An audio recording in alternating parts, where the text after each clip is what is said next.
Our protagonist wasn't some unlucky guy dragged into an apocalypse, he saw it coming. Literally. After a mysterious soul tried to hijack his body, Fernan fought back and won. But that's when things got weird. He gained the intruder's memories, and with them, visions of a future where the world burns, 72 demon kings rise. And he ends up broke. That's where Fernan draws the line. Armed with fragments of a prophetic book, he starts cross-referencing future disasters like an investment analyst. If the end of the world is coming, he's going to profit from it. And step 1? Track the hero down before anyone else does, and invest in him. Now here's where things get wild. Our boy is a top student at the Imperial Academy's magic department and heir to one of the most powerful families in the Empire. He's got elite education, all the right connections, and yeah, more gold than he knows what to do with. However, what really sets him apart isn't just his wealth. It's his obsession with it. People straight up call him the money fiend. One morning during a routine guild meeting, he scolds everyone for slacking. It feels like a typical day until things suddenly take a turn. While walking with his assistant under a clear sky, a bolt of lightning strikes him. The hit knocks the air out of him and leaves his mind spinning. In that moment of weakness, a strange soul slips into his body. Both Fernan and the intruder are confused, trying to figure out what's going on. The soul thinks it's in the middle of a possession. Fernan has no idea what that means, but quickly gets that it's trying to take over. He pushes back with the last of his mana and forces it out. The clash triggers a rush of strange memories that slam into his head, leaving him with a brutal headache. He snaps awake and his assistant asks if he's alright. Then, out of nowhere, a weird text pops up in front of him. It's a full-on prophecy about the world ending, 72 demon kings rising, and Fernan losing all his money by teaming up with a demon. To him, that's basically worse than dying. He refuses to accept a future where he goes broke and starts digging into the soul's identity and those weird memories, but turns up nothing. Still, he's convinced the prophecy is real. Every prediction so far has checked out and even helped him rack up some nice profits. But something feels off. If the rest of it plays out, he's headed for a serious crash. He needs to find out if the prophecy is actually spot on. Later, his assistant offers him coffee and he agrees, reaching for the newspaper to scan for news on the academy. The assistant senses something's off and asks if he's okay. Fernan says he is. The assistant points out that he has been acting strangely for about half a year, spacing out and making odd decisions. He says it's probably the after effects of being struck by lightning. Fernan says all of his strange choices turned out right. He spots an Armian from his family and the army applying to the academy, which confirms everything. Without warning, he bolts off when his assistant asks what's going on. Fernan says he's heading south for a quick trip. The Imperial Academy sits on Bardian, an island in the Empire's inland sea shaped entirely by magic. Its southern part is characterized by extensive wetlands. Fernan says today's the day he confirms if the prophecy is real. 3 things bother him the most, all pointing straight to his downfall. Just thinking about it makes him mad, but then he pauses and lists them properly. First is the part where he becomes a beggar. Second is the return of the 72 demons summoned by Solomon 1,000 years ago. And third is the arrival of a savior who will fight the demons. That guy is a descendant of Carlenos Armian, the Empire's first emperor. The House of Armian once helped build the Empire in 5 kingdoms, but now only the name remains. The prophecy says this descendant, Armian, is the chosen one. After the academy exam, he didn't return. Instead, he went straight to the southern wetlands. He joined to follow the clues left by the first emperor. From that point on, strange things kept happening around him like scenes from a novel. Fernan thinks the best way to confirm the prophecy is to watch him closely. Armian is also tied to Fernan's downfall. The prophecy says he'll be the one to hand Fernan his excommunication. Worse, Fernan has no idea why Armian would hate him. Some parts of the prophecy are unreadable, so he's stuck guessing what might happen. It claims Fernan teams up with a demon, but that doesn't seem right. As Fernan gets off his horse, he mutters that the place should be closed.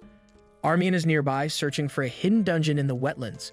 Inside is a weapon from the Armian legacy, a sword holding the spirit of the Empire's first royal knight, Gardener Alphen.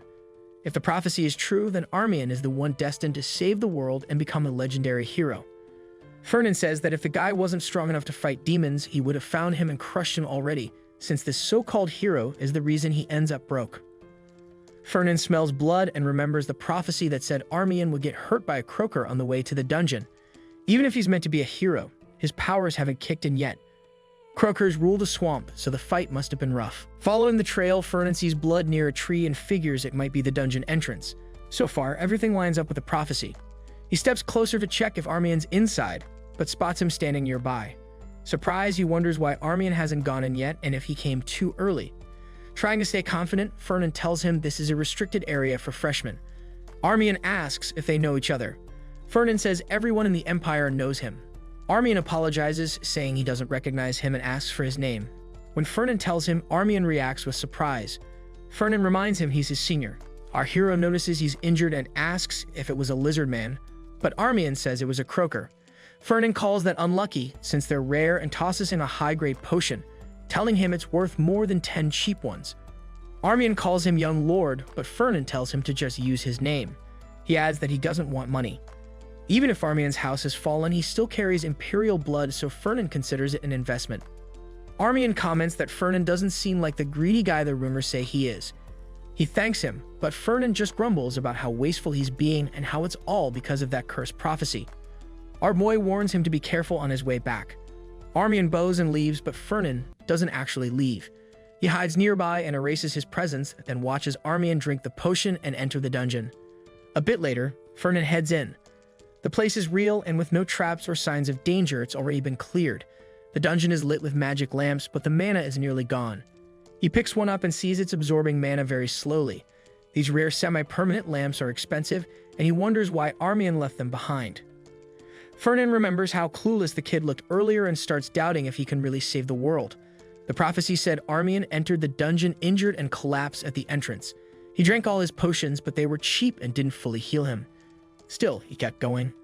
At the end, he found a plain sword on an altar. It didn't look special, but he couldn't take his eyes off it. It felt like it was calling to him. When Armian grabbed the sword, light filled the dungeon. He blinked and suddenly found himself in an alley at the Imperial Academy.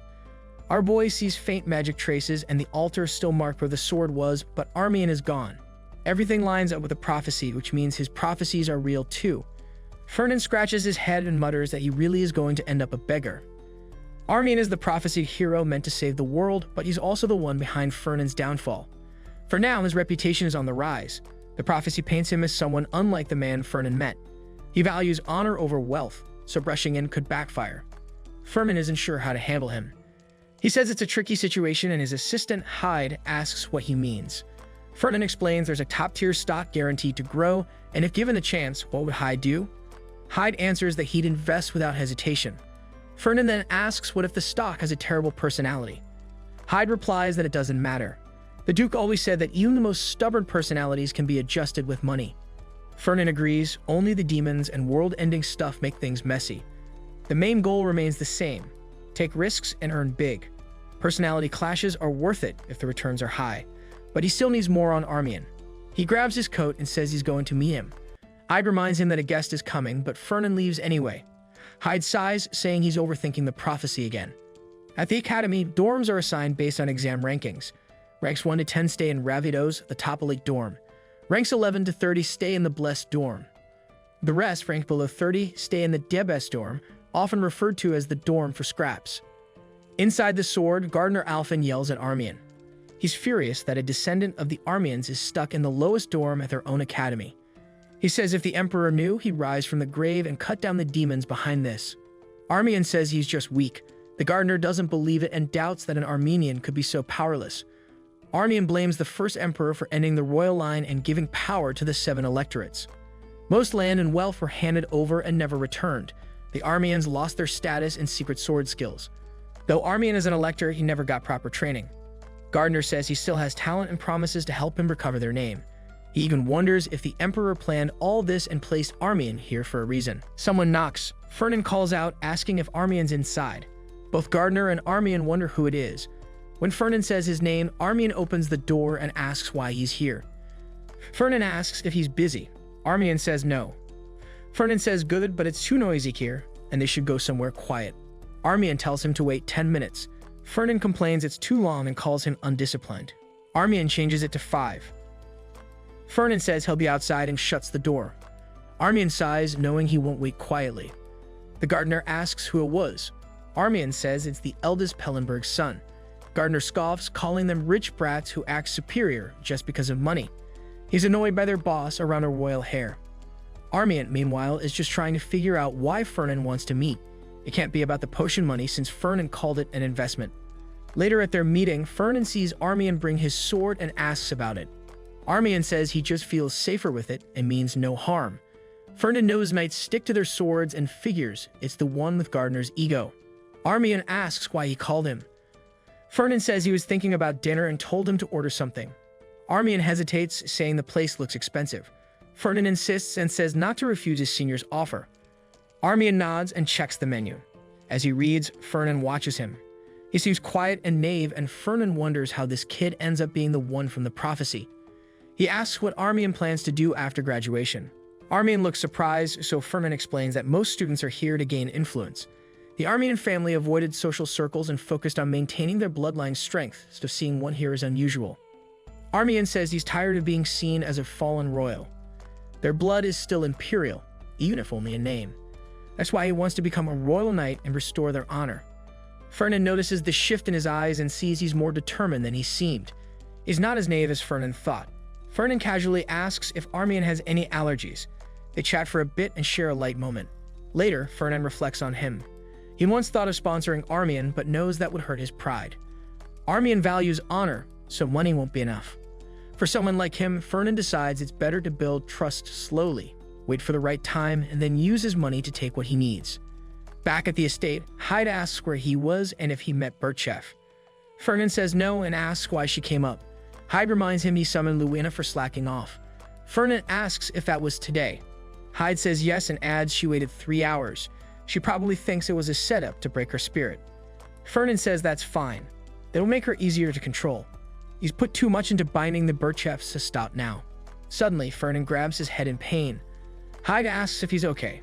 Fernan says he's not sure, but it hurts a lot. The prophecy reveals new parts. It shows a woman with long brown hair and aquamarine eyes. Her sword is noble and alive. She danced under the moonlight and Armian was drawn to her. Her skill matched that of a royal knight, but she held darkness inside. If the chains holding her broke, she reached full power. Those chains are the Pellenberg family and Armian must free her. Fernan stares at the prophecy stunned. He mutters that this must be why Armian ends up hating him because of Luina. He sighs knowing things just got messier. Luina's annoyed cause Fernan ditched her yesterday and now he's called her again. She's deep in debt and thinks he's just trying to wear her down. Fernan spots her and knows she's furious.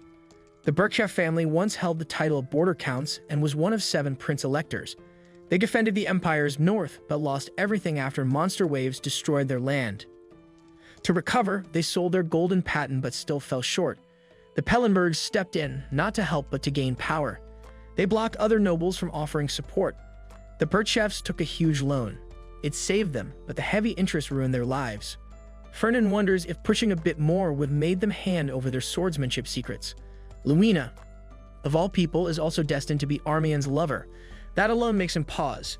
Even if he doesn't care about the swordsmanship, her connection to Armian means he can't risk letting her hate him.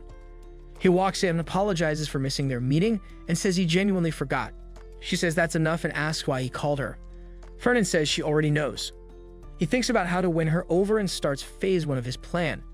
He brings up the joint class in the second year between the magic and night departments. She instantly refuses. He's surprised and asks how she knew what he was going to say. Luina says it's obvious. He wants her as his partner, but she won't accept.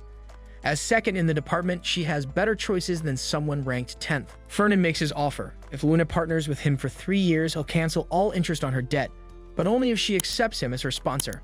She asks why he wants both roles.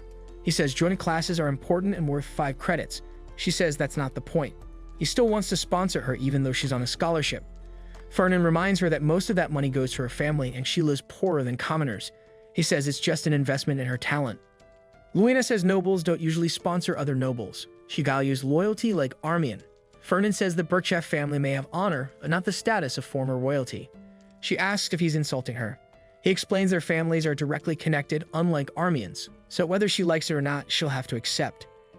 He tells her this isn't the time to be proud. She's talented, and he means that even if she resents him. Phase 2 begins. Fernan says he saw her sword dance and calls it noble and beautiful. Her eyes light up. He says it looked alive and he still can't forget the first time he saw it. He starts getting poetic. She cringes and tells him to cut it out. He says he can't until he finds the perfect word. Flustered, she finally agrees to be his partner just to shut him up. Mission complete. Later, her maid reads the contract. It offers 3 years of waived interest, private sponsorship, and ends after graduation. All Luina has to do is be his partner. She says it's too good to pass up and that Fernan saw something in her sword dance. The maid asks what exactly he saw. Luina says he called it noble and beautiful and still hasn't found the right word. The maid gets annoyed, thinking he's trying to charm her, but admits he has taste. Luina denies it's romantic. The maid insists he's using his looks and intense stare to win her over. As the maid keeps ranting, Luina asks if maybe she's the one who likes him. The maid says she's just being cautious. With all the interest gone, Luina says she'll put up with it. The maid also reminds her she's ranked 2nd, while Fernan is only 10th. Just then, there's a knock. Hyde appears and says Fernan is waiting for her at the training grounds. The maid frowns as Luina looks toward the door, wondering what he's up to now. Luina can't tell what Fernan's planning. In the training room, he's geared up with a staff. He points out that she has always ranked 2nd and never beaten Almond Donnerts, a top student. But he thinks she has what it takes to be one of the continent's royal knights and wants to see it for himself. Luina walks over, still confused. Fernan says he wants her to see the benefits of partnering with him and prove he's not as far below her as she thinks. She wonders if he plans to prove that by beating her. He may be 10th, but qualifying for Lavish Hall means he's a skilled individual. Still, the gap between them is real. He says he understands and tells her to begin. She grips her sword and says, "Bring it on." He starts casting a spell. Magic circles form above her, and rocks fly her way. She slices through them in one swing and charges straight at him. As the debris falls, she continues to cut through it and moves closer. She spots his next magic circle and swings, but Fernan vanishes and reappears across the arena. She's shocked to see the circle untouched and the floor under her cracking. She quietly admits she's surprised. That formation has layered magic, and most spells can't even deny it. Watching him get ready again, she starts to wonder if he's been hiding his real strength all this time. Rocks keep tumbling as a blinding light flashes in front of Luina. She can't believe her eyes. Fernan isn't just multicasting. He's chaining high-level spells like it's a walk in the park. She starts wondering how much mana this guy really has. No way he's only ranked 10th. Looks like she really underestimated him, and at this rate, she's about to lose. Suddenly, her eyes glow blue, and a matching aura whips up a wind barrier around her. Fernan raises an eyebrow, clearly surprised, but then he grins. The training area starts falling apart, but she keeps moving, hopping from one falling rock to another as she charges straight at him. Fernan keeps casting spells like he's all in. The moment the panel shows her zipping toward him, his staff just drops to the ground. She stops right in front of him, clearly annoyed. He looks up and coolly says he surrenders. She thinks he's just messing with her, but he insists he's serious. He's out of mana. A mage with 0 mana is no match for a knight. She studies him for a moment. He's completely wiped out, can barely lift a finger. Technically, she blocked all of his spells and landed the final hit, so it's her win. But still, something about this feels off. Fernan pulls out a box of whiskey chocolates, saying he heard she likes sweets. If she's not into those, he'll bring something else. She starts drooling and asks if he did a background check. He laughs and says he just looked into all the top-ranked students. She grumbles that it still counts and calls him a stalker. Rolling her eyes, she says she can't believe he's giving her chocolate like she's a kid. He tells her she doesn't have to take it, but she snatches it anyway, saying she never said no. He laughs, saying maybe they can actually get along. Then she gets serious and asks the real question. Why is someone with that much mana and spell power only ranked 10th? He just smiles and says it's simple. A merchant doesn't need the spotlight. Later, Fernan's broken staff is sitting on his desk when Hyde walks in. He notices it and asks what happened. Fernan explains he dueled Luina, and she turned out to be way stronger than he expected. He came prepared, but everything got wrecked. She drained all of his mana and was still standing. Hyde raises an eyebrow and questions why Fernan used rare items in a simple duel and if Luina is really worth it. Fernan just casually says it's an investment. When Hyde presses for more, Fernan says he'll explain later. Hyde starts to wonder if Fernan's still feeling the effects of the lightning strike. But in Fernan's head, he's just thinking about how amazing Luina's sword was. Armian was right. Her sword is fast, graceful, and looks noble right off the bat. He finally gets why his dad is so obsessed with their sword art. She's clearly talented, but he wonders why she's not ranked first. Maybe it's her awful gear. He zones out, ignoring Hyde, who then asks what he's planning to tell the Duke. That sword art has been his dad's obsession for years. Fernan admits he didn't think it was a big deal, but now he's freaking out, wondering if his dad might disown him. Hyde laughs and says no, he'll probably just kill him instead. Fernan shrugs it off, saying there's no way his dad would go that far. Still, he sends a letter, already imaging his dad losing it. He's stressed but tries to keep it chill. A few days later, the reply arrives and Fernan's shocked it came so fast. Hyde starts tearing up, claiming this might be his last day as Fernan's assistant. Fernan asks if there's a separate message. Hyde, still sniffling, says no. Fernan tries to calm him down, insisting this isn't the reason he get disowned. The prophecy clearly states he be excommunicated for working with a demon, and this has nothing to do with that. But then he checks out the letter. His dad already thinks he's possessed. Now he's freaking out and says he needs to meet up ASAP. He can't let anything link him to a demon, but there's no way he can explain the prophecy. The book doesn't even exist physically, and if he brings it up, his dad will either laugh or blow a gasket.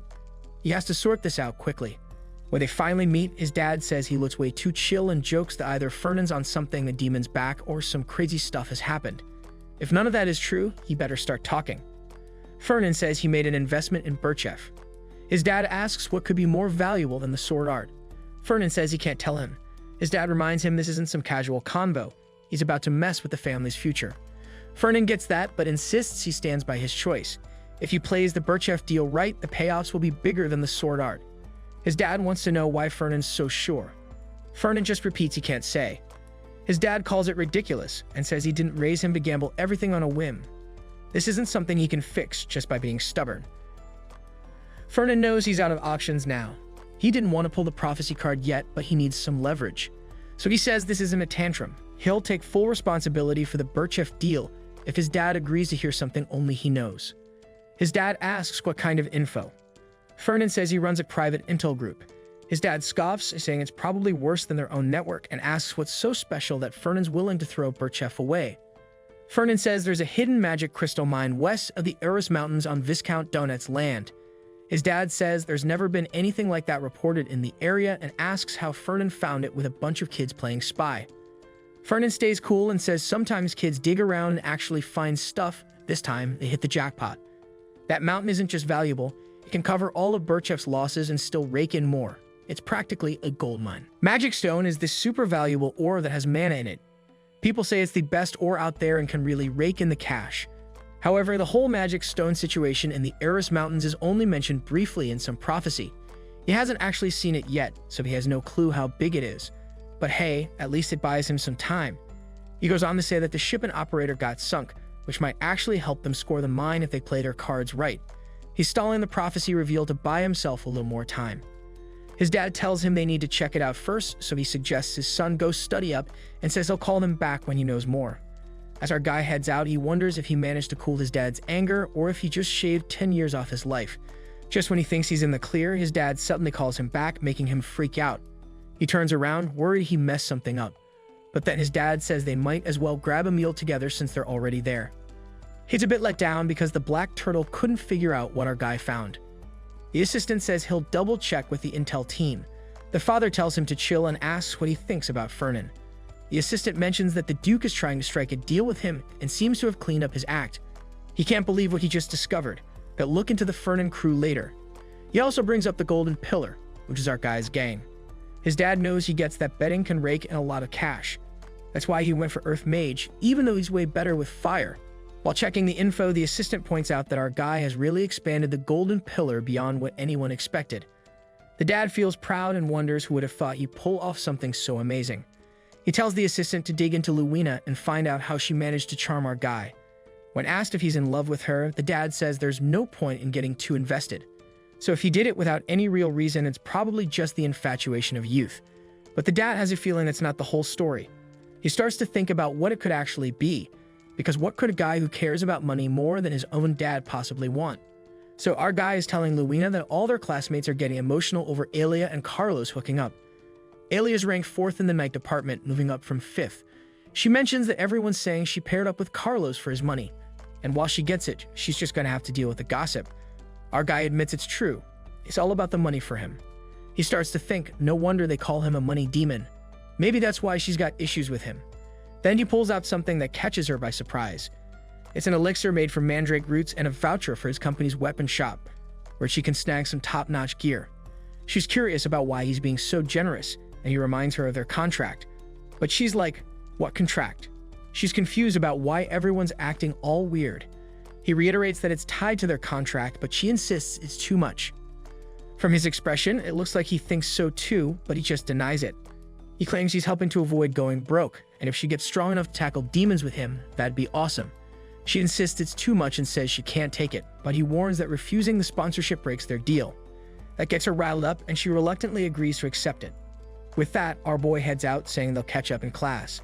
He starts to think that even if it's about sponsorship, it could get pricey. She's thinking too. Maybe there's some hidden penalty, or maybe he's just trying to pull a fast one to impress her. Or maybe he's got a thing for her. Either way, she's determined not to let him pull it off. So he rolls into class, wondering why Armian isn't making headlines too. But then, bam, Armian shows up. It's the first lecture for the first year in Mike department, which is infamous for measuring how skilled the students really are. According to the prophecy, once Armian boosts his ego, he'll start shining and get noticed. The whole hero journey where he eventually saves the world is kicking off for real. Out of nowhere, someone jumps in, surprised to see our boy. The guy calls him Your Majesty. It's been a hot minute since they caught up. He asks what's going on and mentions it's not everyday people keep tabs like this. Our boy says he's always on the lookout for the top students and asks if he came to check out Armian. Grinning, the guy says yeah. Turns out they're both from the Imperial family. He's Ludger, the second prince of the current Imperial family. The Schweben family has been on the throne for 3 generations now, so they've got the same roots as Armian. Ludger is all about authority, so having Armian around, who has even stronger legitimacy, feels like a threat to him. He admits he's curious about Armian too. Meanwhile, Kalbunder walks into the Knight Academy as the second best student, looking for a shot to take Armian's spot as elector. Our boy thinks it's all a bit too coincidental and wonders if this is where things start heating up between Ludger and Warren. In every hero's tale, there's always that one villain the main character has to take down. Armian is the chosen one from the prophecy, while Kalbunder is stepping up as the next bad guy. Someone shouts out to Dern and Armian, and our guy starts thinking this might be the spot where Armian's adventure really kicked off.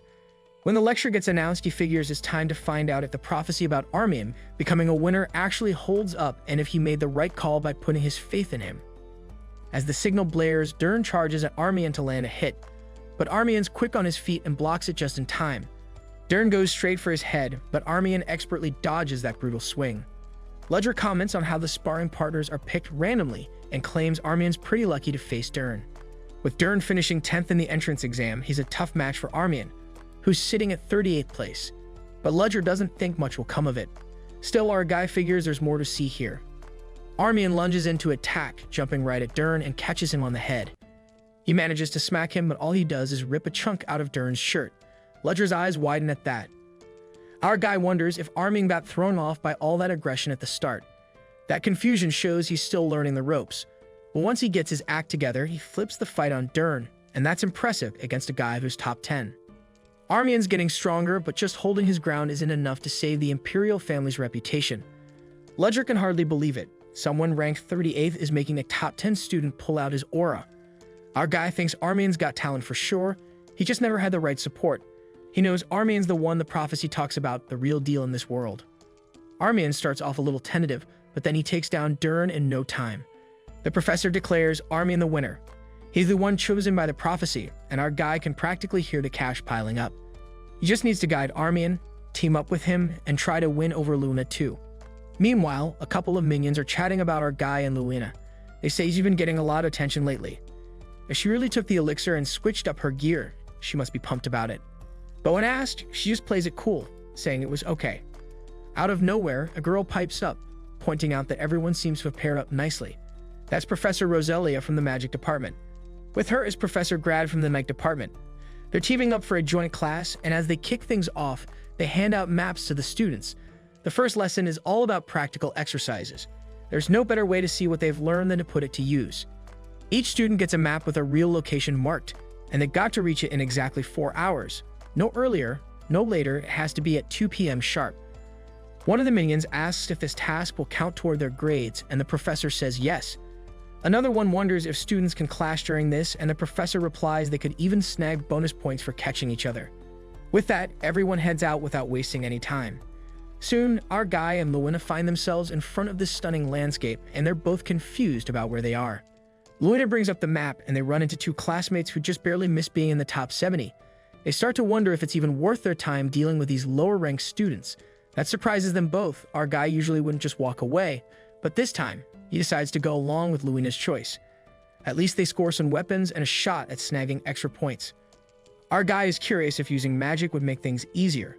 Luina asks if there's any magic to show them where they are, but he figures they just need to get to a higher spot to scout around. Meanwhile, a couple of minions who spot them choose to bail, but Luina isn't wasting any time. She jumps right in to get those bonus points. The minions start panicking and try to defend themselves, but they end up getting taken out. Turns out there was actually a defensive spell on the map. Over on the other side, that pair gets wiped out. Seriously, students are dropping like flies.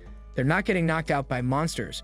The real reason people are dropping out is because they're fighting each other. Grad asks Rosalia if she's got her eye on any pairs. She mentions Ledger and Alon and Carlos and Alia, but the pair that really has her intrigued is Luina and Fernan. They're definitely stirring things up among the students. Grad points out that Luina is at a disadvantage since Fernan doesn't seem too concerned about his grades. Rosalia thinks there's probably more to it than that. Fernan's the kind of guy who can boost his scores whenever he wants without relying on Luina. Grad's curious and asks what she means. She explains that our guy is regularly ranked 10th, no matter what. It's not uncommon to see someone really talented stay on top, but it's obviously someone never fall out of that spot. Plus, Fernan's written exams are nearly perfect, but he tends to lose points on practicals. She used to think he was just someone who didn't want to stand out, like he was hiding his true skills. Rosalia agrees and brings up the training ground that got wrecked recently. Turns out, Fernan was the one who destroyed it. Grad is shocked they were behind it. He still can't wrap his head around why our guy would hide his real talents. But now the big question is, why has he decided to stop hiding them? Our boy stands on a cliff just a few feet thick. He guesses the marked location on the map is at the northern coastal area. Down below, Luina seems to be causing more trouble. He thinks they must be in the western mountain region. Luina finishes beating up some more minions. At first, Rosalia thinks monsters are lurking around, but that's not the case at all. She takes a closer look and sees that two of the pairs Rosalia talked about earlier just crashed into each other. It's pretty eye-catching. Rosalia really wants to check out their skills in action for herself. In the middle of the showdown, both our guy and Luina are squaring off against another set of minions. Luina starts to feel like her body's a bit lighter than usual, and she's puzzled about why. Then it hits her. It's the support magic coming from her partner. She can't believe he pulled off support magic right in the middle of such a wild fight. Our boy gives her a quick wink right in the middle of everything, totally catching her off guard. It's wild how he's managing to throw out both offensive and support magic at the same time, even when chaos is all around. He just keeps smiling like it's no big deal. Meanwhile, one of the enemy minions, Carlos, charges in to attack, but Luina dodges him like it's nothing. She reminds herself to stay focused and not get distracted. Her goal is to take down Alia, so they clash swords and Alia starts to struggle a lot. On the other side, Carlos suddenly jumps in and lands a hit on Luina. A wave of magic wraps around her, making her freeze up. Alia thinks she's got this in the bag, but for Luina, it's no big deal. Just when Alia gets ready to strike, Luina swings her sword, but right before it connects, a rock pops up in her place. Everyone's stunned by what just happened. Our guy teleports Luina next to him, and she's still in shock. He explains that it's magic his family developed. It works by swapping things of the same weight. She's furious that he even knows her weight, but he tells her it was in the student records. Plus, he adds that the rock may look heavy, but it really isn't. Out of nowhere, they get hit by an attack from Carlos. Luina manages to dodge it and saves our guy too. She's fuming about the student records and says she'll just burn them. Our guy tells her to hold him right and move him carefully. He says he'll handle Alia and tells Luina to keep her eyes on Carlos. With that, he jumps back into action. He starts thinking about Carlos and his thing, summoning lightning. Carlos can multicast, combining a bunch of lightning strikes into this huge flare of light. It's crazy powerful. That's why he's the top student in the department. Our boy knows he has to do something to block it. He pulls out this random object and decides to go for a lightning strike counter. He shouts out his magic words and throws the thing. At the same time, Carlos is also chanting his own spell. A huge explosion goes off as Carlos attacks. But when the dust clears, our boy isn't even scratched. Carlos stands there, totally stunned that his attack actually got blocked. It was a storage device that soaks up mana, and our guy has tweaked it a bit to make it pretty effective. If he refined it some more, he could totally sell them on the market. Carlos is fuming, saying it's a coward's move. But our guy reminds him this is the real practice battle. Then he calls out to Luina, which totally catches Carlos off guard, and he just tells her to finish off Alia since she's already in a showdown with her. Meanwhile, Alon and Ledger are watching all the chaos unfold. No normal mage should be able to handle all that craziness. Ledger starts to realize that our boy is really starting to stand out. Now that he's teamed up with Luina, he can't hide his powers anymore. He's running out of options. If he unleashes his true strength, it's definitely going to boost his rank. Ledger knows his circle is packed with people who would jump at the chance to take him down. He can't let a potential rival get too strong. He tells his crew they'll get to their destination without a hitch. But before that can happen, there's one pair that needs to be dealt with, the duo of Luina and our guy. Our boy is taking down monsters like a champ. They're getting closer to their destination, and it seems like they'll make it on time. In the meantime, he's busy collecting some monster blood since it's a key ingredient for potions. He figures money is money, no matter how little. He even tries to rope Luina into helping out since it could be pretty profitable. At this point, they've already taken down 8 pairs. Luina reminds everyone why she's the top student. Suddenly, he senses something off. He looks up and sees people jumping at them. A barrier pops up just in time, allowing him to hold them off.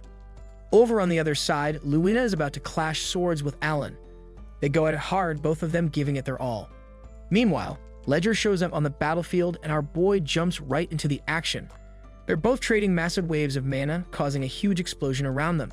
Ledger comments that he was just planning to watch from the sidelines, but that's not the case anymore.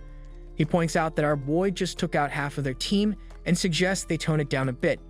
But our boy is laser focused on getting that first place. Ledger proposes they settle this peacefully since there's only an hour left. He suggests that he and Alan take first place while everyone else settles for second. But Luina isn't backing down. She'd rather lose after giving it her all than just give up. When the negotiation goes south, Ledger decides to put our boy to the test. But our boy tells him to hold off until next time. Suddenly, a huge mana circle appears beneath Ledger and his crew. They're swept up and crash to the ground. Our boy watches them, calm as can be. Ledger realizes he just walked into a trap and got taken down. He gets up as our boy tells him not to interfere anymore. Then both he and Luina make a beeline for their goal. With that, the practice test wraps up. Grad announces the results.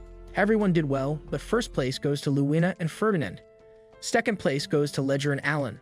Luina mentions they didn't actually beat Alan directly, but our boy thinks first place is still first place, no matter how it went down. He figures it's still pretty awesome. As the test ends and they get ready to head back to the academy, Luina mentions Armin, saying she ran into him while training the other night.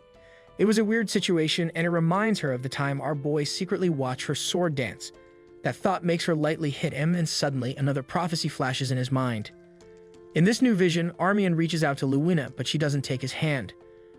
Our boy is confused, especially when he sees monsters in the prophecy and realizes the story is shifting. He sees Armin calling out to Luina, asking her to be his knight, but she turns him down. She understands his fight and knows it's her destiny too. She says a knight is both the sword that strikes down the enemy and the shield that protects their lord. In the prophecy, Luina charges into the dungeon ruled by Andromalius, surrounded by a brilliant blue aura. Our boy notices the sword in the vision is changing too. Then he sees Luina lying in a bed, wounded, with Armin fuming beside her. Our boy starts to freak out. His prophecy feels way different. He snaps back to reality and Luina asks if he's okay since he suddenly collapsed. He brushes it off, saying he's fine. He realizes this might be the moment Armin starts seeing him as an enemy. Now he's wondering, why did he get another prophecy? Maybe something where someone is showing him what's about to come. Andromalius is one of the 72 demons, and now he's starting to wonder if he's really going to descend into this world, and if that's going to happen really soon. Sometime later, Hyde comes to take Fernan back home and congratulates him for taking first place. However, Fernan laments that he's very tired because he used up a lot of energy during the test. Because of that, Hyde suggests he take a nap and promises to wake him up when they reach Ledibus Hall. They soon begin their journey, but Fernan can't stop thinking about Andromalius, the 72nd of the 72 demons, who has black hair and black eyes. He recalls that Andromalius takes the form of a man with a snake around his right arm, but that's all Fernan knows about him, no matter how many books he checks. It's also understandable to him why there'd be little information about demons since the war against them happened 1,000 years ago. In the present time, people consider the existence of demons as a myth. The reason is that demons were completely sent away by the first emperor 1,000 years ago, and they've not been seen in this world since then. Even though he's worried about having little information, Fernan comforts himself that Armin will take care of them. But the thing that bothers him is that Rowena will get terribly injured in the fight against Andromalius, so he wonders if he should tell her what he knows. Eventually, he decides against it because he's not certain she'll believe him. He recalls that he had once tried to bring it up before. In a flashback, Rowena asks Fernan if he's fine, so he asks her if she believes in demons. Confused, she asks him why he's suddenly talking about demons, so he asks her again and she admits that she does because the Empire defeated them. When he asks her what she thinks about demons existing in the land, Rowena asks him if he hit his head during the practical training. In the present, he wishes he could get some trace of a demon, which he could use as evidence to convince her, and he recalls something. A month into the future, during a training match in the first-year night class, Armian will defeat Varen Calburden, the second top student. After that happens, no one in the academy will be able to go against Armian, and he'll gain a lot, while Calburden will lose a lot. Varen comes from a line of great Calburden knights, and the defeat will cause him to lose his reputation, honor, and even himself. Eventually, Calburden will get possessed by a demon after losing everything. Because of Varen's anger against Armian, a demon will manage to find its way in, and this will be the first time they'll be able to indirectly witness a demon in action. Fernan hopes to be able to use that incident to persuade people and get their support. He plans to use it as evidence and use it as a foundation to develop his plans. The only problem with that is he doesn't know the specifics of how Varen gets possessed, and it annoys him that he can't see that part in his vision. Our boy wonders if this part of the vision will become clear when the time is right, or if there's something he needs to do to gain access to it. The more he thinks about it, the more annoyed he gets. A while later, Armian reads the news about what happened during the joint test of the second-year night and magic departments. The author of the article wonders if Fernan was hiding his true powers and how Rowena and Fernan became a pair. This impresses Armian, and he believes that Rowena Birchev lives up to the Birchev name even if the family has lost its military rights. Meanwhile, Gardner believes the group getting first place is because of Rowena Birchev's strength, and Fernan Fillenberg is just a show-off that didn't do jack. Intrigued, Armian points out that Gardner seems to like Birchev and hate Fillenberg, so Gardner tells him not to compare the two families. Apparently, the only knight who could stand on the battlefield along with him and the former emperor was a Birchev. However, Armian retorts that people seem to care more about Fillenberg than Birchev these days, and it annoys Gardner that they're in the end of days. Gardner explains that he would never have associated with a family like the Fillenbergs if it weren't for the war funds they provided during the war 1,000 years ago. Suddenly, Gardner gets a bright idea and tells Armian to go ask Fernan for some money, especially because his equipment looks worn out. That surprises Armian, but Gardner reminds him that Fernan is abnormally kind to him. After Armian corrects him that the guy's name is Fernan, Gardner ignores that and explains that this must mean that the Fillenberg family wants to establish connections with the Armian family. He clarifies that the Fillenbergs never come out to say what they want bluntly, but they build trust to make you vulnerable until they can catch you in their grasp. This intrigues Armian, so he asks Gardner if he's saying that Fernan approached him with ulterior motives, and Gardner affirms it. However, this doesn't make sense to Armian since his family is already ruined. His line of thought annoys Gardner, who asks him why he's always so self-aware. Gardner points out that Fernan's motive doesn't really matter as long as they can use him. This doesn't sink into Armian's head though when he claims that he doesn't believe Fernan approached him because he wants something. Apparently, when they first met, Fernan gave him a potion. When he was hurt by a monster, he looked like he was genuinely worried about him. Armian insists that asking such a person for money isn't an honorable thing to do, especially since trust can't be bought with money. This annoys Gardner, and he blurts out that Armian is a frustrating kid. Annoyed, Gardner slams himself at Armian, forcing him to shield himself with the paper. He reminds him that even the former emperor said it's a good thing to have a rich person backing a person, and he points out that the Fillenbergs aren't the kind to offer kindness without a reason. Gardner tells him to shut up and go ask Fernan for money because he'll probably hand it over to him like he's been waiting for him to ask. Shortly after, Armian heads out to meet Fernan, but he's told by Hyde that he can't meet him now because he's quite busy. Hyde clarifies that Fernan manages his family's guild and his studies, so he'll have to set an appointment. When Armian hears that, he asks Hyde to inform his master that he's the one who came to see him. Regardless, Hyde clarifies that he had already told Fernan, but he said Armian would have to return. Eventually, Armian leaves and angrily reminds Gardner that he said Fernan would give him money as if he'd been waiting, but now he's ended up as a disturbance. Gardner finds it strange for a Fillenberg to react like this. Meanwhile, Fernan watches from a window and considers Armian's appearance unexpected. He knows his bait wasn't tempting enough yet, and he didn't expect Armian to reach out to him first. Shortly after, Hyde reports back that he sent Armian away as requested. Eventually, he asks his master why he suddenly sent Armian back after watching him closely for a while, so Fernan responds that it's strange that Armian came to him so quickly. He knows that many people seek out Fillenberg for money, and he guesses Armian came for the same thing. But that makes it weirder because Armian isn't the kind of person to easily ask other people for help. Fernan explains that he sent him back because he has an odd feeling that he came against his own wish, so he'd rather wait to reel him in when he's sure that he has his trust. Intrigued, Hyde asks if a descendant of a fallen imperial family is worth all this trouble. So Fernan responds that Armian has very great talents that will come in handy if he can create an alliance with him. Still confused, Hyde asks if sending Armian away like this won't cause him to lose him, so Fernan explains that he'll leave an opening. Because of that, he tells Hyde to go get all the main family's elixirs for Armin from the warehouse. That shocks Hyde because the elixirs he's referring to are very expensive and it caused them great loss if nothing worthwhile comes out of this. To avoid this not being worthwhile, Fernan proposes that he just give Armin more money since everything can be achieved with the right amount of money.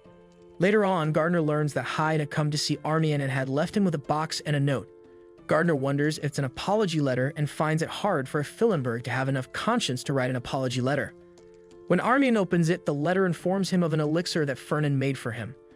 Armin opens the box and becomes speechless when he realizes the elixir is the heart of the Saint Bird. Because the Saint Bird is a sacred bird that carries light, its power is perfect for the Armin sword style, which handles the power of light. It intrigues Gardner how much of a loan shark Fernan is, but he's glad that they got something from him. Suddenly, Armin becomes emotional that Fernan would cherish someone as worthless as him, and he pledges to work hard to meet his expectations. Behind him, Gardner thinks he's a complete idiot. Sometime later, Fernan learns from Hyde that Armina has defeated Varen, just like he had been expecting.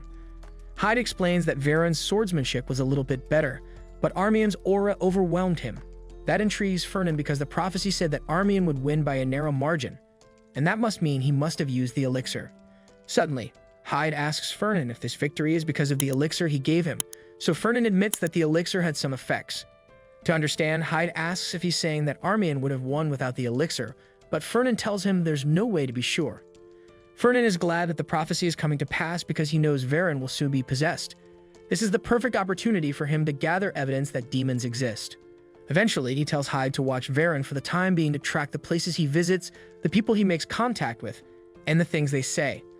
Hyde finds it odd that they're tracking Varen and not Armina, but Fernan is actually interested in knowing how a demon that disappeared 1,000 years ago returned to their world. From that time onwards, Fernan keeps receiving regular reports about Varen's whereabouts. According to the reports, Varen has been going to the bathroom an awful lot and at random times. It's been 2 weeks since Fernan started watching Varen, but for some reason, nothing has happened.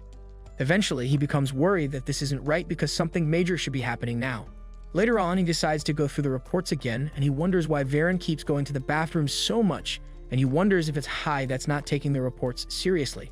He also wonders if the part of the prophecy where Varen got possessed is wrong, and he knows he may need to be wary of fully trusting the prophecies if that's true. Normally, after being defeated by Armin, Varen should be in deep frustration. Finally, he'd meet Armin at the midterm exams and suddenly attack him. According to the prophecy, Armin won't lose to Varen since he's defeated him once, especially since he has Gardner, the greatest teacher, by his side. After cutting down Varen, demonic energy will begin to leak out of him, but Armin wouldn't be able to recognize that his own body and mind will be influenced by that. Suddenly, Fernan wakes up and realizes it's morning, so he guesses he must have fallen asleep. It appears that the prophecy had been replayed in his dream, but he's still worried that he was unable to see when Varen gets possessed. All he knows is that it happens after Armin loses to Armin in the midterms. Suddenly, he also realizes that the day of the first-year Night Department midterm practical exam is today. Shortly after, Hyde enters and proposes that Fernan have breakfast. However, the butler is shocked to see Fernan retrieve several magical weapons from a magical portal. When Fernan notices him, he asks Hyde to escort him to the first-year Night Department's midterm exam so he can observe it. However, Hyde explains to him that he was summoned to the estate of the Duke, so Fernan realizes he'll have to go with someone else. Hyde asks who else he'll go with since he barely has any friends in the academy, but Fernan insists that he does. Hyde points out that he's referring to a friend he bought with money, and it's true. Fernan goes to meet Rowena and he asks her to escort him to gather elixirs. She wonders why he has to go that day since exams are happening then, but Fernan insists that the elixirs will get weaker if he doesn't gather them now. Regardless, Rowena tells him that she has to study for her exams, so Fernan offers to remove the interest on the Birchieve debt for a few months, even until she graduates, and Rowena agrees before he completes his statement. They soon head out, and Rowena learns that they're heading to the Northern Mountain region. Surprised, Rowena reminds him that the place is being used as a site for the first year's midterm exams, and they could be disciplined for violating the school rules if they enter. Regardless, Fernan assures her that there's nothing in this world that money can't buy. It intrigues Rowena that Fernan would be speaking so boldly about bribery, and she has a strong feeling that it must be the shameless Professor Grad that has taken the bribe for this to be done. However, Fernan gives her a smile and confesses he likes Professor Grad's flexibility. Suddenly, Rowena turns back towards the dorms, surprising Fernan. He asks her why she's turning away, especially since they won't get caught for breaking the rules, and further asks if she's going back on her word as a knight. Eventually, Rowena responds that she's heading back inside to bring her sword because she forgot it. Shortly after, they reach the site of the midterm exams and have to hide their presence so the professors and teaching assistants don't find them. Both of them look at some first years sparring from behind a bush, and Fernan realizes that wandering around will get him in trouble even though he bribed Professor Grad. It annoys Rowena that he would go ahead to do all this knowing it's wrong, but Fernan simply asks her to keep living like a good kid. He soon pulls out a map to know where Armian would be and finds out from that map that Armian is ranked 2nd and is stationed close to Varen, who is ranked 3rd. Hoping that he hasn't missed the action, they rush to the place. While on the way, Rowena points out that Fernan was just holding a professor's map, which is against the rules. She asks him how much he paid the professor, but Fernan just asks her to follow quietly. While moving, they hear something like the cry of a monster, and Rowena goes to check on the first years in the area. Fernan tries to stop her because it's dangerous to go alone, but she's long gone before he can finish his statement. Eventually, our guide tracks her down and sees her crouched over some unconscious first years who look like they've been attacked by a monster.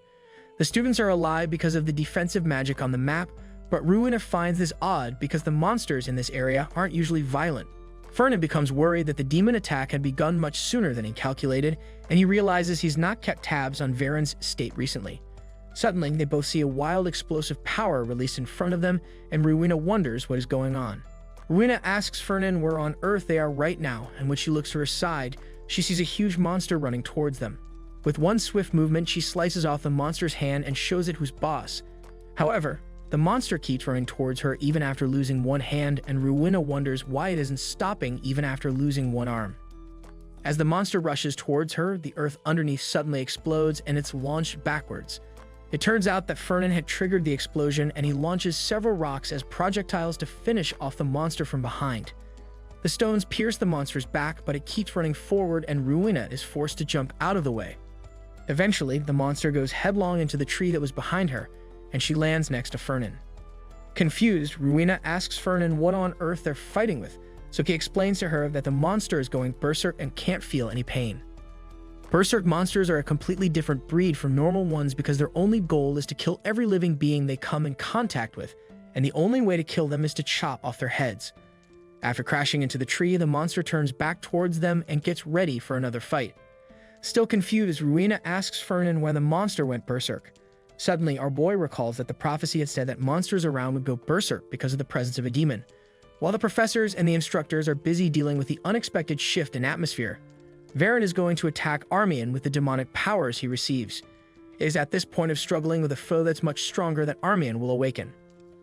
Fernan recalls some dramas and recalls that such problems always arise simultaneously around the main character when they face a crisis. He realizes this is just how it happens in those dramas and smiles, but Rowena wonders why the heck he is smiling when she just asked him why the monster is going crazy. Fernan asks her to just join him to focus on taking down the persistent monster for now, but Rowena knows he knows something from the smug look on his face. Meanwhile, Armian bests Varen in the duel once more, and Varen hates the fact that he's lost to Armian once more. When Armian turns around to leave, Varen stops him and tells him this isn't over yet, but Armian assures him it's over because he tells Varen that he's lost. This shocks Varen to his bones, and the overwhelming thoughts of a way he can win fill up his mind. He recalls that he's failed the expectation of the prince, and he recalls that he's failed his family too. If he loses this duel too, he realizes he might lose his position as the family heir. He realizes he has to win, and he wishes for a way to defeat Armian. As Armian walks away, Varen launches at him with a strong resolve and tells him to stop. Armian notices his attacker charging at him with great wrath, but he only smiles. When Varen comes close, Armian cuts him down like a pack of cards. When Varen collapses, Gardner asks Armian why this Varen guy always charges at him like he's trying to die. He wonders why he can be so weak and unable to accept his defeat with grace. Because he considers him a disgraceful bastard who has lost chivalry, Gardner asks Armian to just kill the boy. Gardner calls the boy a vermin who will tarnish the honor of the knights if he lives, but Armian decides against killing him. As he walks away, he reminds Gardner that this is not a real battle, but an exam. Meanwhile, Rowena and Fernan manage to take down the monster. Fernan realizes the monster wasn't so big a deal as he had thought, and Rowena tells him they need to forget about his elixir. She suggests they leave this place to the professors and instructors and get out quickly. However, Fernan insists he can't give up so easily, and he says they're going to cut through the horde of monsters and head west. Confused, Rowena asks him if he's lost his mind, but he doesn't see why she's overreacting when she just took down a berserk monster. He points out that the monsters are only persistent, but they're not impossible to kill, so Ruina asks him if he had somehow anticipated this when he requested an escort. Even though that's true, Fernan lies and says that he didn't and asks her how he could have predicted this. Eventually, she explains that she doesn't believe this is right and asks if the elixir is more important than his life. Our boy admits that the elixir indeed is more important and runs deeper into the forest, leaving her no choice but to follow after him as she rains curses on him. After moving forward a bit, Ruina asks Fernan if they've reached the place with the elixir he's looking for, and he tells her they have. Meanwhile, Fernan notices Varen's unconscious body and realizes he's missed the fight with Armian. When Ruina notices Varen's unconscious body, she rushes to help and informs Fernan that someone is lying there unconscious. Fernan quickly tries to stop her from getting too close, but she doesn't listen and goes to turn Varen on his back. When she sees his face, she realizes who it is and wonders who could do this to a student as skilled as Varen. She soon tells Fernan that it looks like the boy passed out while fighting, so she asks him to come help her carry him up. However, Fernan starts to become jittery, and he warns her to get away from Varen immediately. Ruina wonders what the heck he's talking about and states that they can't leave a collapsed person on the ground. She reminds him that Varen can get attacked by a berserk monster, and she suggests they move him to a safe space. While she's talking, she doesn't notice when Varen gets up behind her. When she sees him, she jumps backward out of shock, especially because of the strange aura he's emitting. She realizes she's never sensed such an aura before and wonders if this is really Varen. When she gets back to Fernan's side, he explains to her that it's demonic energy. Confused, she asks him how he'd be emitting the dark energy that demons give out. Fernan tells her that Varen has been possessed by a demon. Suddenly, Fernan realizes that something is wrong. According to the prophecy, Varen is supposed to attack Armian once he awakens. However, based on the look of things, it's clear that they're now his target. When he points that out to Ruina, she asks if he's really saying a demon has taken over Varen's body to appear in their world. She wonders how he knows that, but Fernan keeps his eyes on Varen and realizes he's completely lost his mind. Ruina points out that they need to subdue Varen first, so Fernan touches her from behind and asks her to keep Varen engaged for 10 minutes. Shocked, she turns back to look at him but realizes he's long gone. Immediately, the possessed Varen leaps towards her with his sword, and Ruina curses at Fernan and calls him a bastard. As she swings into action, Ruina tries to jolt Varen back to reality by telling him she's the one, but he doesn't listen. The two engage in a sword fight, releasing bright and dark energy respectively. As their swords clash, Ruina realizes her opponent is strong and she figures out that she'll end up pushed back if they fight at this level. Suddenly, she emits a bright aura that pushes Varen on his back, so she jumps over to him to try to get him to come back to normal. However, it doesn't work and Varen reaches for his sword to continue the fight. When he attacks her once more, Ruina is forced to retreat and Varen gets up with black energy pouring out of every fiber in his body. Eventually, he rushes towards her to land his next attack, so Ruina rushes at him to counter it. From a distance, a release of bright and dark aura can be seen while they're fighting. Soon, Ruina realizes that her aura is depleting quickly because of the continuous demonic aura that Varen's body is releasing. She wonders what she can do, especially because she'll soon run out of aura at this rate. When she suddenly gets an idea, Fernan appears behind Varen and signals to Ruina. Fernan's voice catches Varen's attention too, and the demonized boy growls at him, full of rage. In the blink of an eye, Ruina uses Varen's head as a stepping stone to jump over to Fernan's side, and she runs after him. Fernan tries to lead her in the right direction, but she reproves him about ditching her and randomly showing up again. She asks him why he ran away, so Fernan explains that it's because they're facing a demon. It annoys Ruina that Fernan would admit to running away to save himself, and she mentions that he should be ashamed of himself, but Fernan tells her he didn't run away. He explains that he didn't run away, but he set up a trap to capture Varen, because it's not easy to stop him in a fight. Since Varen is hot on their tails, Fernan is certain that he'll fall into the trap shortly. Immediately, Varen steps on something that seems like a man, and an explosion is triggered that launches him into the air. After being launched into the air, a magic circle appears above Varen and sends him down in a bath of fire. Surprised, Ruina cautions that there's no need to go that far because Varen could die from all that. However, Fernan explains that Varen won't die and he tells her to look at him. From the look of things, Varen soon gets up and burns with greater anger, and it's clear they've only managed to annoy him. Immediately, Ruina tries to tell Fernan that she realizes something after fighting Varen, but Fernan decides to use a certain skill he hadn't planned to use. Our boy brings out a crystal and casts a spell that overpowers the magic circle Varen is standing under. With the greater power, a sea of fire rains down on Varen and pushes him to the ground. With Varen on the ground, Fernan gloats that his method worked and he finally breathes a sigh of relief. Oddly, Rowena wonders why he considers this a success when he has just used up very expensive items and has now experienced a loss. Regardless, Fernan points out that desperate times require desperate measures. Rowena insists that they could have taken Varen down if they worked together without any fancy stuff, but Fernan asks what she's talking about since it's clear this guy is possessed by a demon. He reminds her about his black skin, bloodshot eyes, and immense demonic energy. Regardless, Rowena explains that Varen looked like he had the vibes and ability to destroy the worlds, but he's still Varen foundationally. Suddenly, Fernan recalls that Armian was able to take down Varen according to the prophecy, while still being a first-year student who hasn't fully awakened his abilities. Since Rowena is stronger than Armian, and with Armian having a similar strength to the demonized Varen, it's clear that Rowena would be stronger than the demonized Varen. Immediately, it's like Fernan's reality shatters and he realizes he's made a mistake. Meanwhile, Rowena reminds him that he didn't listen to her when she told him she had an idea to stop the monster. Fernan realizes he couldn't hear her because he was so fixated on dealing with the demon. When he starts to calculate the price of the materials he used for the trap, he becomes pale and Rowena tries to bring him back to reality. Suddenly, Varen stands up again while they're talking and jumps towards them. Annoyed by how much he lost, Fernan punches Varen in the face and knocks him back to the ground. After Varen goes unconscious again, Fernan wonders what kind of piece of crap demon this is, but Rowena cautions him for being so violent. Varen asked Fernan if that was really him, saying that this definitely cannot be right. Fernan responded that the recording sphere records the scene exactly as it was and that there is no way it can be fabricated. He said he did not remember anything after coming from his fight with Ain Armian. Fernan stated that it was exactly the reason why he was kindly explaining it to him now. Fernan explained that after Varen lost his fight with Ain Armian, he was possessed by a demon and attacked them. Varen stated that he had never even met a demon, so how were they so sure he got possessed by one? Fernan answered that he had seen the recording sphere, so he should know that he was hit head-on by a bomb that he triggered. Then dozens of magic arrows pierced his body and a pillar of fire made from hellfire burned him whole. The fact that Varen was still alive after all of that was because demonic energy protected his body. Varen agreed with Fernan that he was right and that it was a miracle he was not dead.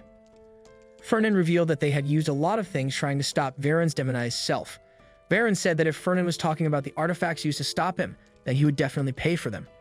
Fernan added that it was not just about the money and artifacts, but his mental trauma was also intense and he started putting on a whole spiel. Varen understood Fernan's concern and stated that he got it, asking what he could do for Fernan. Fernan responded that it was a very simple thing Varen had to do. Fernan held up a slave contract saying that he just had to sign it and everything would be forgotten. Varen looked at the document and stated that it was literally a slave contract. However, the terms of the contract were a bit too much for him. Fernan sarcastically said that Varen was not appreciating his senior's kindness in trying to resolve this quietly for his sake. In that case, Fernan had no choice but to handle the matter by the book and had to take the recording sphere to the Inquisitors. Varen looked surprised when he heard the name of the Inquisitors. Apparently, the Inquisitors were an organization directly under the Emperor, whose primary goal was to find and annihilate demons under the great cause of demon annihilation.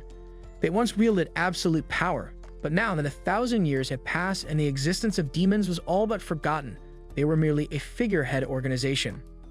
Fernan told him that the Inquisitors were looking for a chance to bring themselves back into the spotlight, and that they would definitely be delighted to see this recording. Varen got enraged and shouted at Fernan that he had nothing to do with demons. Fernan said that since he consorted with a demon, he would naturally be expelled from the academy, further scaring Varen. Fernan also wondered what he thought his father, Marquis Kalbunder, would do about his son, who sold his soul to a demon, and that he might be disowned. Varen got hold of the pen instantly, putting his signature down and saying that he would be in his care, calling him master. Luina just wondered if it was really okay to wrap this up among themselves, since it would have been better to inform the professors. Fernan told her that now was not the right time to do so. Whether Varen became a demon willingly or was manipulated, or even the reason why, they had not figured it out.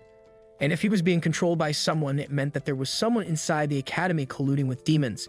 If this incident became public, they might lay low, and that would make it harder for them to find. Luina asked Fernan if he was planning to investigate this matter further himself, but she wondered why they would target academy students specifically. Fernan stated that it was just a guess, but the academy was the perfect place where the Empire's most promising talents gathered. She got angry, saying that it was the same as trying to destroy the Empire's future. She further added that she would not stand by and that he could call her anytime he needed help exterminating demons.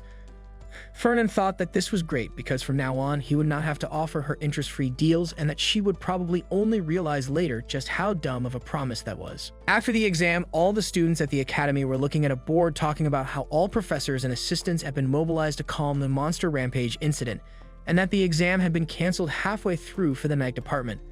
But there was no way to cancel the midterm exam itself, and all practical exams were replaced with written ones. The students seemed to curse this arrangement, calling it awful out of anger. And since the Academy's grades originally weighed practical skills more than written ones, for the students who had been focusing on practical studies, written exams for all subjects were bound to be a significantly considerable burden, and even Ain't was no exception to this arrangement.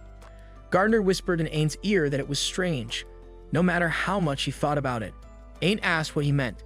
Then Gardner responded that the monster rampage from before was definitely the work of a demon, as he could feel the demonic energy, but the demon itself never appeared.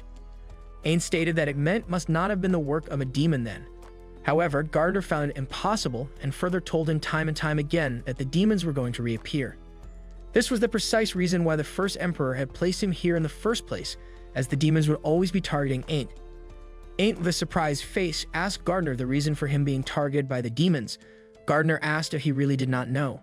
He then revealed that to the demons, the name Armian was an enemy etched deep into their bones. If it weren't for the Armians, they would have had this world in the palm of their hands. So this time, the demons would surely try to wipe out the Armian bloodline first, so he should never let his guard down and should keep following his guidance. Ain't, a little scared, asked if he was what the demons were after. At the same time, in Fernan's dorm, he was screaming his lungs out and stated that his head felt like it was going to split. Hyde asked him what was wrong. As Fernan had his face first on his desk, a new prophecy was revealed. The first-year common required subject, field survival skills, happened right after the midterms.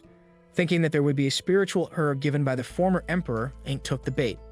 As he entered a cave by himself, he finally found it. But there was a spiritual beast guarding it, and Gardner told him that it was too much and advised him to make a run for it. They ended up defeating the beast though, and when the spirit beast died, the area behind it collapsed, and through the gap, mithril ore revealed itself. Ain't and Gardner got really excited by the mithril vein. It was revealed that the mithril vein was called the metal blessed by mana. But it was not just that, it was also the same thing that Gardner's blade was made out of. And thanks to that, his soul was able to inhabit it.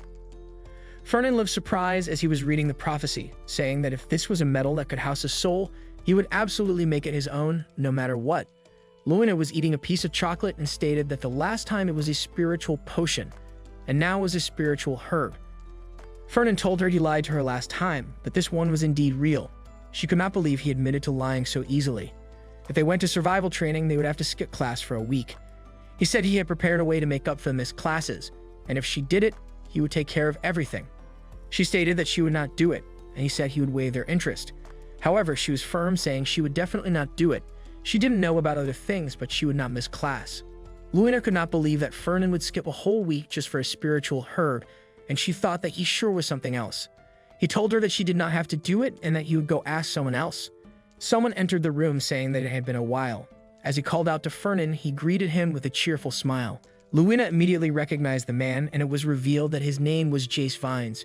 Jace laughed, saying that he did not expect Fernan to not be alone, and he greeted Luina, saying the same thing he said to Fernan about the mana. He then asked if Fernan was okay with Jace calling him brother. Fernan said that he had been alright, asking how life was at the academy. Jace answered that he was still a first year and that there was still a lot to learn for him. Luina was just confused, asking if the two of them were close. Fernan said that she looked genuinely surprised, and Jace said that it was understandable and only natural. She said it was not natural at all and added that she understood what Jace's position was at the church. He was the saint of the dragon god church. People bowed to him, so there was no reason for a saint that everyone praised to be associated with a money-hungry demon. Jace laughed, saying that she must not know, since she was not a mage. The dragon god church once worshipped the ancient dragon who gifted magic to mankind. But over time, they came to worship mana and magic itself, and most of their followers were mages. Because of that, they had become a very powerful mage organization. To become an archmage, one must be acknowledged by the Pope of the church, and that was how much authority they had. Luina interrupted him, saying that she knew all of that, but that still didn't answer how he and Fernan were close. Jace answered that he needed to finish what he was saying first. He continued that since the church was made up of mages, running it usually took an enormous amount of funding, and that Fernan's family was the church's biggest supporter. Countless magical items created by the church were funneled into their merchant guild. The Dragon God Church and the Pellenberg family were completely intertwined. Jace added an old saying, that a rich person is one's elder. Fernan corrected him and stated that Jace was technically older than him, and Jace agreed. Luna, however, refused to believe that he was the saint and considered him to be more like a spoiled, rich brat. Jace started crying, saying that her words were harsh and stung him. Luna got worried and apologized for her slip of the tongue and called Jace a saint. In an instant, Jace's mood changed and he started laughing, telling her that he was just kidding. Luna said that she understood their relationship now and started going on her way. Jace asked her why she was leaving when they had just met. She answered that she did not plan to get involved in this. He told her that if she changed her mind, she could come back anytime, and he bid her goodbye. She was definitely upset. After she left, Jace then asked Fernan why he had called him there. Fernan said they were going to be gathering spirit herbs during the first year's field survival training and that he needed his assistance. Jace said that it did sound tempting, and Fernan laughed, asking if he was trying to take it for himself. Jace denied it, saying that he would not risk their relationship over a single herb, but asked if they really needed to gather the herb during the training. With his skills, Jace could have sneaked in beforehand and done it. Fernan said he would have done it if he could, but unfortunately, he had not pinpointed its exact location. Technically, the information from the prophecies should be enough to locate it. There were 7 lakes in the southern forest where the first-year field training would take place. He had been channeling mana into the bottom of all 7 lakes these past few days to find a mana vein, but he had yet to find any mithril vein. It was clear that the cave had been magically hidden and no ordinary kind of magic would be able to find it. While it was annoying as hell, he had to follow Ain't until he guided them there. Jace said that students not involved in the training area were not allowed to be there. He added that there would be a lot of people, so it would be hard to sneak around unnoticed. Fernan said that was why he signed up to be a teaching assistant for the first year's training. Jace said that he didn't think he'd be able to, as he had heard the requirements were strict. Fernan responded that it was pretty unusual for a second year to assist, but he got talked to Rosalia about it and it was not against the rules, so he got permission in the end. Jace said that he really was a merchant through and through. Fernan asked him if he was in. Jace said that only if he promised to give him plenty of money, then he would be there. Jace then pulled out a contract to draft a clear compensation document. It was now time for their survival training, as all the students were prepared. Gardner told Ain't that he wanted to go over the plan one more time. The spirit herb was in Lake Farden to the west, and they would need to make it look like a coincidence, so they did not raise suspicion. So at first they would just wander around. Ain't then noticed something. Gardner asked if he was even listening to his instructions. Ain't pointed to Fernan and said that he was going to be assisting. Gardner said that there was no way he would be doing that since there was no money in it. Ain't then started wondering, saying that he was probably trying to get bonus points for assisting. Then he yelled out to Fernan, waving over at him. Grant immediately yelled back, saying that the training would begin in 30 minutes and that everybody needed to go to their positions. As Fernan was heading to his position, Ain't disappointedly said that he had really wanted to say hi to him. Gardner got jealous and asked what he even liked about that spoiled rich guy. Sometime later, we saw a doll dressed up as Fernan, and Jace told him to give it some of his blood and mana. As he did so, immediately turned into a clone of him, and Jace said that it sure did look convincing. Fernan said he thought it would pass and that it wasn't that bad. Jace reminded him that he was the top of his class, and that he used this spell all the time to sneak out past the Pope. Fernan was surprised that Jace tricked the Pope with his spell. Jace said that his clone had been caught by the Pope and that there was no way he could fool a legendary mage, but it would take him a few hours to realize. Until then, even he was max sure. Fernan thought that it was good enough to confuse the world's greatest mage. No wonder everybody called Jace a genius, and it would probably be a big help to Ain't in the future. But strangely, there was no mention of Jace in the prophecy at all. He wondered why that was, since he was talented and a member of the Dragon God Church, and it was only natural for humans to hate demons. The Dragon God Church especially despised them because apparently some demon had told the church that magic did not come from dragons but from demons. That pissed them off to the point that it became blasphemy, and they went insane and turned into a ravenous demon-fighting cult. However, Fernan still did not know if Jace would become Ain's ally in the future and wondered if he should invest in making it happen. As he left, he told Jace he was going to count on him, and Jace waved him goodbye. Fernan headed into the forest following Ain't. He said that since Ain't was heading west, the only lake there was Farden. He tapped his ear, telling somebody it was their turn now, and we saw none other than Varen using magic, who had the magic device on his ear as well. Ain't saw him wondering what he was doing there, and Varen low-key looked anxious. Ain't asked Varen what he was doing there again, saying that he knew Varen could not win against him. Varen knows that he cannot beat Ain't, but he does not want to keep looking pathetic. We get a flashback to Fernan telling him he has to stay close to him, and Varen asks why. Fernan tells him that he does not seem to understand the situation, and that he could put his life on hard mode if he wanted to. Varen says he does not want that, and he tells him that he cannot accept defeat. Ain't asks him if getting beaten twice was not enough, and Varen tells him that it does not matter if it is twice or even 100 times. Losing to him had ruined his reputation, and he will fight him again to reclaim his honor. As he starts releasing his aura, Gardner says that he's glad Varen has the spirit to keep challenging despite defeat.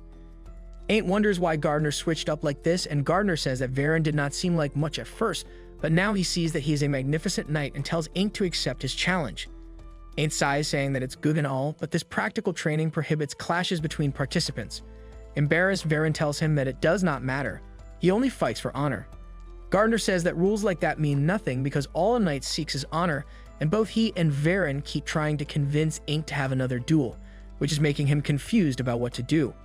Fernan watches all of this, saying that this is good and that Varen should keep stalling while he takes care of his business, heading over to Lake Farden. Fernan is seen standing above it, and he says no one is around and a barrier is up.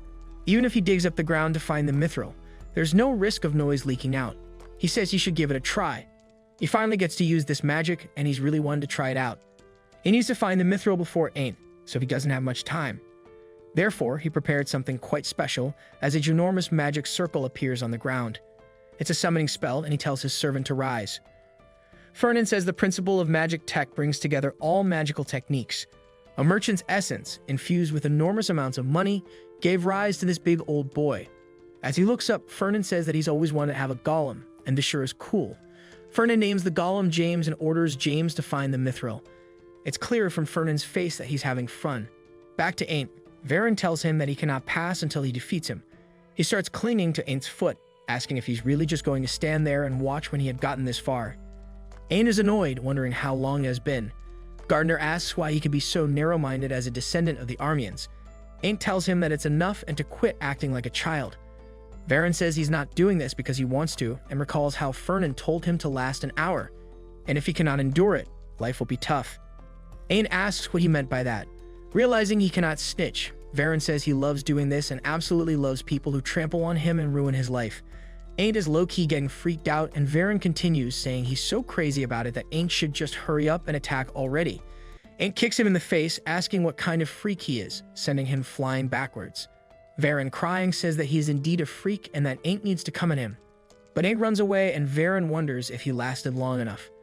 He looks down at his stopwatch, saying that he only needed to last an hour, and it's been an hour and 10 minutes, which means he did his part of the job. Back to Ain't, Gardner asks why he was ignoring Mike's plea like that, and says that's not what he taught him. Ain't says the rules say there's no fighting during training, and this cave is something that, if they're not actively looking for it, they'll never find. Gardner says that's obvious. If it were easy to find, everything would have been stolen already. Ain't says that he senses something else here other than the spirit herbs. Gardner tells him to look down as we see the spirit herbs below. Ain't says that they hit the jackpot. Meanwhile, deep inside the cave, Fernan is going crazy as he and James dig their way to the mithril, and they finally find it all. Ain't says this is troublesome. They found the spirit herb, but they don't know how to get it out with that monster guarding it. Gardner says he didn't expect a water dragon to be here, and that it's not a good time. They should come back later when they have another chance. Ain't says he's been in good form and that he could fight the water dragon. Gardner tells him that the water dragon will taste human flesh today and that Ain't is way out of his league right now. The ground begins shaking from all the mining, and some of the rubble from the top of the cave breaks loose, landing all over the water dragon, causing it to wake up. It lets out one hell of a roar and starts rising up. Gardner says this is bad since it's woken up, and Ain't looks up at it, saying that now running away is not an option, and asks what they can do about this. The water dragon had finally woken up. Ain't thought that at this point all he could do is fight and take the monster down, so he started drawing out his sword. Gardner stopped him from doing so as the water dragon was way out of his league and advised him to run away as quickly as he could for now. The water dragon gave a loud roar, which scared both Ain't and Gardner. Gardner told Ain't not to look back and to make a run for it, but Ain't thought that it was already too late to run. So he leaped into the air, drawing out his sword to attack the water dragon. He started slashing the water dragon with his sword, trying to deliver a significant blow. However, Ain't was shocked to see that none of his attacks had any effect on the dragon. The dragon started preparing for an attack. Ain't began glowing with powerful yellow mana, ready to face the water dragon. The dragon launched its fire toward Ain't, who tried to block the attack with his sword. All of a sudden, Ain's sword shattered, as the dragon's attack was far too powerful. The dragon attacked once more, and the ground shattered below, making Ain't fall down. Meanwhile, Fernan and James were collecting the spirit herbs when Fernan heard all the noise. He understood that it meant the water dragon had woken up. He found it a bit strange, as he had already fed it a ton of meat dosed with sleeping drugs, so how had it still woken up? While picking up a spirit herb, Fernan hoped that Ain't had not gotten into trouble fighting the water dragon. Fernan was troubled by a deep thought. Since they had to face the demon-possessed Barry in there, Ain't had lost his chance to awaken like in the prophecy. However, Fernan remembered that he had given Ain't the Saint Bird's heart, so he would probably be fine on his own. When all the spirit herbs had been dug up, Fernan ordered James to leave the cave. Meanwhile, Ain't was hanging onto the edge. He got up confused, thinking that he had almost died out there. Gardner reminded him that he had advised him to run away for this very reason. Ain't responded that he also wanted to run, but the water dragon was just too fast to make a move, so he did not get a second's chance, as the beast seemed intent on killing him. Gardner called Ain't a fool and told him to be grateful, because if the ground had not shattered, he might have been the dragon's lunch by now. Ain't asked Gardner about his performance in holding the dragon off a bit. Gardner was grateful to Fernan for giving Ain't the Saint Bird's heart, which increases energy, making him stronger. Gardner noticed the spirit herb and pointed it out to Ain't. Ain't found it too far up, and it would take a lot of time to climb back out of there. Suddenly, Gardner sensed something. He advised Ain't to go inside, as he felt something strange coming from that direction. Ain't did not feel any such presence, and Gardner became enraged and yelled at him to do as he said. They both went inside and found nothing, so Ain't asked if that was the place where Gardner had felt the presence. Gardner told him that he was pretty sure something had been there. Ain't turned around and suggested grabbing the spirit herb, when Gardner pointed something out. There was a light coming out of that thing, and they both decided to dig it up. As they started digging, a bright light was seen. They had found something valuable, which was clearly shown on Gardner's face, now filled with excitement. Back outside, Jace asked Fernan if he had found what he was looking for. Fernan confirmed it and asked if Jace had any trouble on his end. Jace told him that it was not much of a problem, other than facing a few monsters. All of a sudden, a smirk appeared on Jace's face, and Fernan realized what he meant. So he told Jace that their merchant group would be placing an order with the church for the exact amount written in the contract between them from last time. Hearing this, Jace's face lit up with happiness. He then set off, bidding farewell to Fernan. Fernan decided to rest for a while on a tree branch. He had a smile on his face, as he had finally gotten a piece of mithril in his hands. Mithril is a rare metal that most people have not seen in their lifetime. Now all Fernan needed to do was find the right ore to go with it. Mithril had excellent mana absorption and conductivity, but it could not shine fully on its own, so it must be alloyed with another metal to truly unleash its potential. Any ordinary ore would not be suitable. The only one that worked best with mithril was none other than adamant, the hardest metal of them all. However, adamant was just as rare as mithril. Fernan did not know how he was supposed to get his hands on adamant, as it could not even be bought with money. He wondered if the prophecy would guide him to a daemon's location. While Fernan was thinking about the metal, a student came running from a pack of hellhounds, shouting out to him for help. But Fernan remained at ease. The student asked Fernan if he was going to keep ignoring him instead of saving him.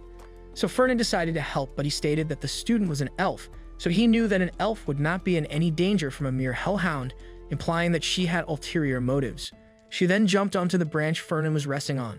Fernan asked the elf to deal with the hellhounds because they were making a lot of noise. The elf then cast her magic, getting rid of the hellhounds. She asked if Fernan was happy with her performance. Fernan questioned the elf if she had been looking for him with a motive, and she answered with a smile on her face that it was just a coincidence she ran into him. Fernan then asked her to go away, so she revealed that she indeed had a purpose in coming to him. Fernan asked if she wanted to build some connections, considering he was from a Prince-Elector family. The elf's name was Aria Frieden. She asked him if her intentions were that obvious to him. Fernan revealed that he had heard she tended to flirt with the children of Prince-Elector families. Aria suggested being friends with Fernan, which he immediately declined. When she asked for a reason, Fernan told her that he was older than her. She believed it would be nice for Prince-Elector families to get along. Fernan did not see the need to get along just because they both belonged to Prince-Elector families. Aria revealed that the Friedens had only recently become Prince-Electors after replacing the Burkef family, so they wanted to get along with the other Elector families. Fernan asked her if she did not have any Prince-Electors in her own year, which was implied to refer to Ain't. She asked him if an elf could just live on meat, but that she ate fruit sometimes as well. Fernan smiled and thought that Aria didn't even think about who was going to pay, which was kind of shameless. but still positive. Arya told him that she wanted to be friends with all 6 prince-electors. Suddenly, they both heard a student down below. He was shouting to call the professor, as a water dragon had appeared out there. Fernan is in disbelief that the water dragon had come out of the cave. Arya finds it weird. How could a water dragon appear all of a sudden out of nowhere? She turns around to ask Fernan, but Fernan has already left to see the situation. She asks if he was just going to walk away like that. Fernan is worried about what has taken place. There was nothing in the prophecy about the water dragon coming out of the water and creating havoc. He also wonders, if the water dragon had come out, then what had happened to Ain't?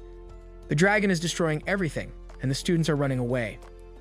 All the first years are asked to fall back by the teaching assistant, who also asks Taz to protect the first-year students from the front. Gardner tells Ain't that the water dragon is after him because he took the spirit herb. Ain't, on the other hand, brushes his words off and states that the professors and Taz will take care of it and suggests getting out of there. They are all on their way when the water dragon appears behind Ain't. The dragon is about to attack him, but at the very last second, Fernan appears and stops the dragon's attack. He then counters the dragon, injuring it, but it still isn't enough to stop it. Fernan thinks that it's too much for them after all. All of a sudden, some people come and tell Fernan to rest while they handle the dragon. After a fierce battle, they manage to chase the dragon away. The students are in utter shock over all this. Fernan, on the other hand, is thinking if his interference triggered a change in the prophecy. However, he is relieved that Ain't, the one who will save humanity in the future, is safe, which is what matters most. On top of that, Fernan still has not gotten his investment back. He would be screwed if Ain't had died. Fernan turns back to Ain't asking him if he's alright, only to find him looking at Fernan with bright eyes filled with tears. Ain't is deeply touched that Fernan came to save him. Fernan states that it's his job as a teaching assistant to protect the students at all costs. What matters most is that no one got hurt. Fernan tells Ain't to get his work done. Gardner reminds Ain't that they have business with Fernan, so he cannot let him go. Ain't stops Fernan as he wants to talk to him about something for a minute.